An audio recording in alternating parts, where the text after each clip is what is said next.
आपका इंस्ट्रक्टर आतिफ नसीम और ये है आपका यूट्यूब चैनल। आज के लेक्चर में हमने क्वाड्रेटिक्स में इनइक्वालिटीज पर एक एग्जांपल डिस्कस करना है और देखना है कि इनइक्वालिटीज के क्वेश्चंस को हम किस तरह सॉल्व करेंगे। ठीक है, कल के लेक्चर में हमने जनरल रूल्स पढ़े थे कि जब भी इनइक्वालिटी का क्वेश्चन आता है तो सबसे पहले हमें इनिशियल और फाइनल वैल्यू फाइंड करनी होती है और उसके लिए हम ये करते हैं कि हमारे साथ जो इनइक्वालिटी का स्टेटमेंट होता है उसको हम स्टैंडर्ड फॉर्म में लिखते हैं, मतलब इक्वेशन के राइट हैंड साइड पे हमें जीरो लाना होता है और वो स्टेटमेंट तो इनइक्वालिटी का होता है, लेकिन हम उस स्टेटमेंट को इक्वालिटी के लिए सॉल्व करके दो रूट्स फाइंड करते हैं, दो आंसर्स हम फाइंड करते हैं।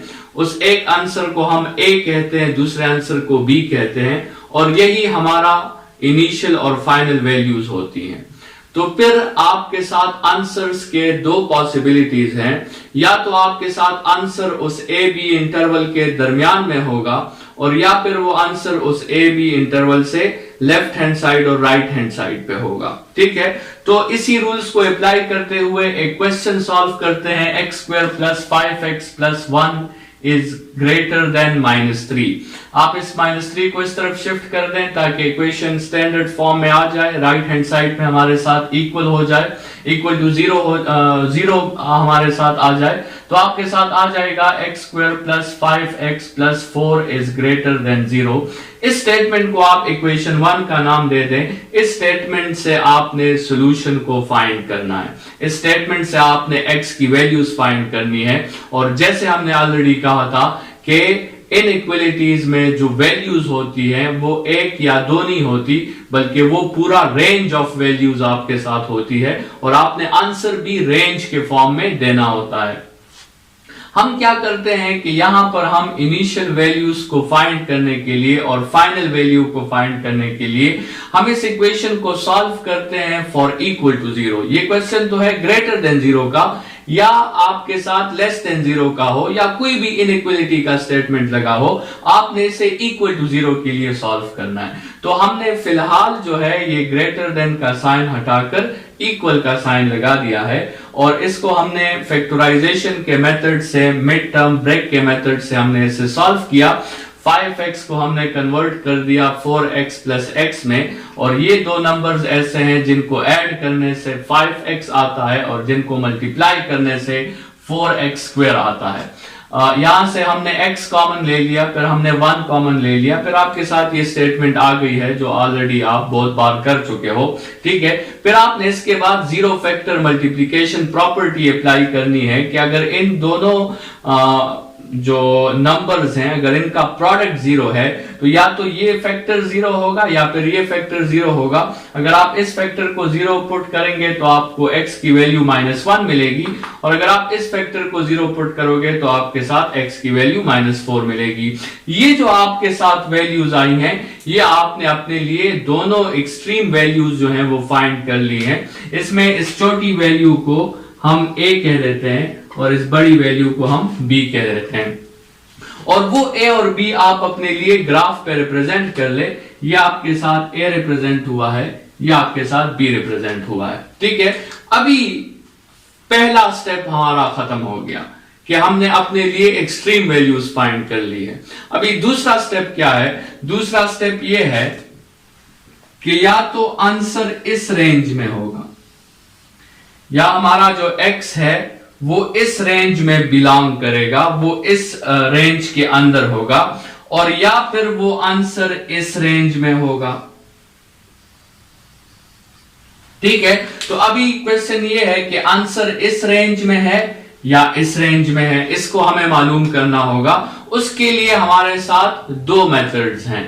फर्स्ट मेथड जो है वो हमारे साथ है न्यूमेरिकल मेथड है। उसमें हम क्या करते हैं कि उसमें हम इस रियल नंबर लाइन पे कुछ पॉइंट्स, कुछ वैल्यूज इस इक्वेशन में डालना शुरू कर देते हैं और देखते हैं कि यहां से एक वैल्यू उठा के हम डालेंगे तो ये इक्वेशन सेटिस्फाई हो जाएगा, ये इनइक्वालिटी सेटिस्फाई हो जाएगा, या फिर इस रीजन से हम कोई वैल्यू उठाकर डालेंगे तो ये इनइक्वलिटी सेटिस्फाई हो जाएगी।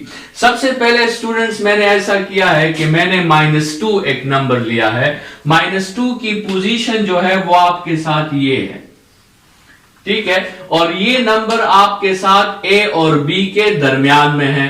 तो अगर आपके साथ -2 पर ये इक्वेशन सेटिस्फाई हो गया, ये इनइक्वलिटी इक्वेशन 1 वाली ये जो इनइक्वलिटी है, अगर ये सेटिस्फाई हो गई -2 पर, तो इसका मतलब ये होगा कि आंसर दरमियान में है। लेकिन अगर ये -2 पे सेटिस्फाई नहीं हुई, तो फिर हमें इस रीजन से एक वैल्यू लेनी होगी और वो चेक करनी होगी। और अगर -2 से सेटिस्फाई नहीं हुई, तो फिर उस रीजन से जरूर सेटिस्फाई होगी, क्योंकि हमने कहा कि सिर्फ 2 ही पॉसिबिलिटीज हैं, तीसरी पॉसिबिलिटी नहीं है। या आंसर इस रेंज में होगा या इस रेंज से बाहर होगा। तो आप सिर्फ -2 पर भी चेक करें। अगर -2 से सेटिस्फाई हो गई तो ठीक है, ये आंसर है। लेकिन अगर -2 से सेटिस्फाई नहीं हुई, तो बस फिर आप समझ लें कि ये जो है इस रीजन से बाहर जो है इसका आंसर है। लेकिन बहरहाल आप चेक किया करें, आप दोनों पर चेक किया करें। -2 को हमने उठाया और इस इक्वेशन में हमने -2 को जो है पुट कर दिया। आपके साथ रिजल्ट का जवाब भी आपके साथ -2 आया। और -2 आपके साथ ग्रेटर देन 0 नहीं है, -2 आपके साथ लेस देन 0 है। तो इसका मतलब ये हुआ कि हमारा जो आंसर है वो -4 और -1 के दरमियान नहीं है, क्योंकि -4 और -1 के दरमियान कोई भी वैल्यू इस इक्वेशन को, इस इनइक्वलिटी को सेटिस्फाई नहीं कर रही। तो क्या करते हैं, हम इस इक्वेशन इनइक्वलिटी नंबर 1 में हम 0 पुट कर देते हैं। और 0 कौन सी वैल्यू है? 0 ये वैल्यू है जो इस बी इंटरवल से आपके साथ राइट पर आ रही है, ठीक है। अगर हम इसमें 0 वैल्यू पुट करें तो आपके साथ 4 आंसर आता है। और हां, 4 इज ग्रेटर देन 0, ठीक है। तो इसका मतलब क्या हुआ कि हमारा आंसर इस रीजन में नहीं है, बल्कि हमारा आंसर इस रीजन से लेफ्ट हैंड साइड और राइट हैंड साइड पे है। तो हमारा आंसर क्या होगा कि x इज लेस देन -4 और x इज ग्रेटर देन -1। इस रीजन में नहीं है, -1 से ग्रेटर और -4 से लेस, ये आपका आंसर हो जाएगा। ये एक मेथड है जिससे आप मालूम कर सकते हैं कि हमारा आंसर उन 2 एक्सट्रीम वैल्यूज के दरमियान में होगा या हमारा आंसर उसके लेफ्ट हैंड साइड और राइट हैंड साइड पे होगा। इस मेथड पे आप क्वेश्चन सॉल्व करें, और ताकि आपकी जो है प्रैक्टिस जो है वो हो जाए और इसमें आपको कोई मसला ना हो। दूसरा मेथड जो है वो हमारे साथ है ग्राफिकल मेथड, ठीक है। इस मेथड में हम क्या करते हैं, इस मेथड में हम जो इक्वेशन होता है, जो इनइक्वलिटी हमारे साथ होती है, हम उसका ग्राफ बनाते हैं। लेकिन इस मेथड को डिस्कस करने से पहले स्टूडेंट्स, आप जरा ये जानने की कोशिश करें, क्या आपको पता है कि ये जो आपके साथ एक स्टेटमेंट मेंशन है, ये जो आपके साथ एक स्टेटमेंट है, ये असल में 2 स्टेटमेंट्स की कॉम्बिनेशन है, ठीक है। इसमें पहला स्टेटमेंट जो है वो ये है कि ये वैल्यू जो है ये असल में एक फंक्शन है, ये y की वैल्यू है। तो पहला स्टेटमेंट है y is equal to x square plus 5x plus 4, ठीक है। और ये जो आपके साथ है ये एक दूसरी स्टेटमेंट है, ग्रेटर देन 0। ये आपके साथ एक दूसरा इनइक्वलिटी है, y इज ग्रेटर देन 0। तो ये जो कंबाइंड फॉर्म में आपको ये स्टेटमेंट नजर आ रही है, ये असल में इन 2 स्टेटमेंट्स की कॉम्बिनेशंस हैं। मतलब आपने y is equal to x square plus 5x plus 4 is एक इक्वेशन ये है, और दूसरा ये है कि y इज ग्रेटर देन 0। देखिए स्टूडेंट्स, हमने कोऑर्डिनेट सिस्टम में कहा था कि कोऑर्डिनेट सिस्टम एक सिस्टम है जिसमें हमारे साथ इनफाइनाइट पॉइंट्स आते हैं, ठीक है।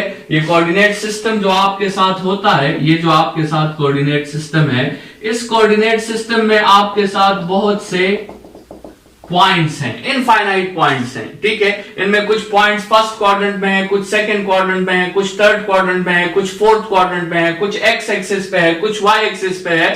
हमारे साथ इनफाइनाइट पॉइंट्स हैं इन कोऑर्डिनेट सिस्टम पर। लेकिन जब हम इस पे कोई ग्राफ बनाते हैं तो हम इन पॉइंट्स में से कुछ खास पॉइंट्स चूज करते हैं, ठीक है। और वो पॉइंट्स होते हैं जो ग्राफ के इक्वेशन को सेटिस्फाई कर सके। लेट्स सपोज आपके साथ एक क्वाड्रेटिक इक्वेशन है फॉर एग्जांपल, और आपने उसका ग्राफ बना लिया, तो आपने इन करोड़ों लाखों पॉइंट्स में सिर्फ आपने इन पॉइंट्स को चूज किया है, आपने सिर्फ इन पॉइंट्स को चूज किया है। और ये कौन से पॉइंट्स हैं? ये वो पॉइंट्स हैं जो आपके इक्वेशन को सेटिस्फाई करेंगे, और इन पॉइंट्स के अलावा एक भी पॉइंट ऐसा नहीं है जो आपके इक्वेशन को सेटिस्फाई कर सके। तो देखें, अगर हमने ये दोनों स्टेटमेंट्स ग्राफ पर बनाने हैं तो हमने वो पॉइंट्स चूज करने हैं जो ये दोनों इक्वेशंस सेटिस्फाई कर सके, ठीक है। जो ये दोनों इक्वेशंस आपके साथ सेटिस्फाई कर सके, हम सिर्फ उन पॉइंट्स को चूज करेंगे। और अभी ग्राफ में देखते हैं कि वो पॉइंट्स आपके साथ जो है इनफाइनाइट पॉइंट्स आते हैं या वो कुछ फाइनाइट पॉइंट्स आते हैं। तो चले स्टार्ट करते हैं। हमारे साथ यही जो स्टेटमेंट था x² + 5x + 4, इस स्टेटमेंट को मैंने कंप्लीटिंग स्क्वायर के मेथड से इस फॉर्म में कन्वर्ट कर दिया है ताकि हमारे साथ वर्टेक्स का पता चल सके, ठीक है। तो आपके साथ जो है इसका वर्टेक्स जो है वो -5/2 -9/4 है। इसका वर्टेक्स -5/2 और -9/4 है। मतलब इसका यह है कि इसका वर्टेक्स आपके साथ थर्ड क्वाड्रेंट में है, जिसके x की वैल्यू भी नेगेटिव है और y की वैल्यू भी नेगेटिव है। दूसरा हमने कहा था कि हम ये सोचेंगे कि ये वेल बना रहा है कि हेल बना रहा है। तो यहां पे आप देखिए x² का कोफिशिएंट पॉजिटिव है, तो ये ग्राफ हमारे साथ वेल का ग्राफ बनाएगा। लेकिन ये ग्राफ जो है, ये जब वेल का ग्राफ बनाएगा तो ये ग्राफ एक्स एक्सिस को 2 पॉइंट्स पर टच करेगा। ऑब्वियस बात है, वो दोनों पॉइंट्स हमने ऑलरेडी इस मेथड में फाइंड किए हुए हैं। वो दोनों पॉइंट्स आपके साथ इस मेथड में ऑलरेडी हमने मालूम किए हुए हैं। एक वैल्यू आपके साथ -1 है और दूसरी वैल्यू आपके साथ -4 है। तो वो आप ग्राफ पे मेंशन कर दे, दोनों एक्सट्रीम पॉइंट्स आप ग्राफ पे मेंशन कर दें, ठीक है। एक आपके साथ -1 हो गया, दूसरा -4 हो गया। अभी आप जरा इस सीक्वेंस को, इस तरीके को समझें। या तो हमारा आंसर ये है, ग्राफ का ये हिस्सा है, ठीक है, जो आपके साथ -1 और -4 के दरमियान है, और या फिर हमारा आंसर ग्राफ का ये रीजन है जो -4 से लेस है और 1 से ग्रेटर है। अभी हमने सोचना है कि कौन सा आंसर है, क्या ये रीजन है या फिर ये रीजन है। उसके लिए हम हेल्प लेंगे इस दूसरे इक्वेशन का। हम क्या हेल्प लेंगे? इस दूसरे इक्वेशन का। देखिए, ये दूसरा इक्वेशन या इनइक्वालिटी हमें क्या कहता है कि y इज ग्रेटर देन 0। तो y इज ग्रेटर देन 0 कौन सा रीजन है? y इज ग्रेटर देन 0 ये रीजन है। ये रीजन जो आपके साथ है ये तो y लेस देन 0 का है, तो ये रीजन आपके साथ आंसर में इंक्लूड नहीं होगा। y ग्रेटर देन 0 का रीजन ये है या ये y ग्रेटर देन 0 का रीजन है। तो इससे आपके साथ साबित हो गया कि आपके साथ आंसर दरमियान में नहीं है, क्योंकि दरमियान वाला region is not y greater than 0, it is y less than 0। Third quadrant है, थर्ड क्वाड्रेंट में y नेगेटिव होता है और फर्स्ट और सेकंड में y पॉजिटिव होता है। तो आपके साथ आंसर क्या होगा कि ये जो x की वैल्यूज हैं -4 से लेफ्ट हैंड साइड पर और -1 से राइट हैंड साइड पर, ये आपके आंसर्स में इंक्लूडेड होंगे। स्टूडेंट्स, आप इस पे प्रैक्टिस करें, ग्राफिकल मेथड पे भी प्रैक्टिस करें और इस फर्स्ट मेथड न्यूमेरिकल मेथड पे भी प्रैक्टिस करें। कोई इश्यूज हो तो मुझे कमेंट्स में जरूर बताएं। ये दोनों टॉपिक्स जो हैं, मेथड्स जो हैं, ये इंतहाई इंपॉर्टेंट है क्योंकि ये क्वाड्रेटिक्स में तो यूज होते ही होते हैं, लेकिन ये दोनों मेथड्स क्वाड्रेटिक्स के अलावा बहुत से लर्निंग ऑब्जेक्टिव्स में और इसकी बहुत सी फिजिकल इंटरप्रिटेशंस आप निकाल सकते हैं। बहुत जगहों पर ये एज एप्लीकेशंस यूज होते हैं, तो इस पर प्रैक्टिस करना इंतहाई जरूरी है। फिलहाल के लिए इतना ही। Thank you students.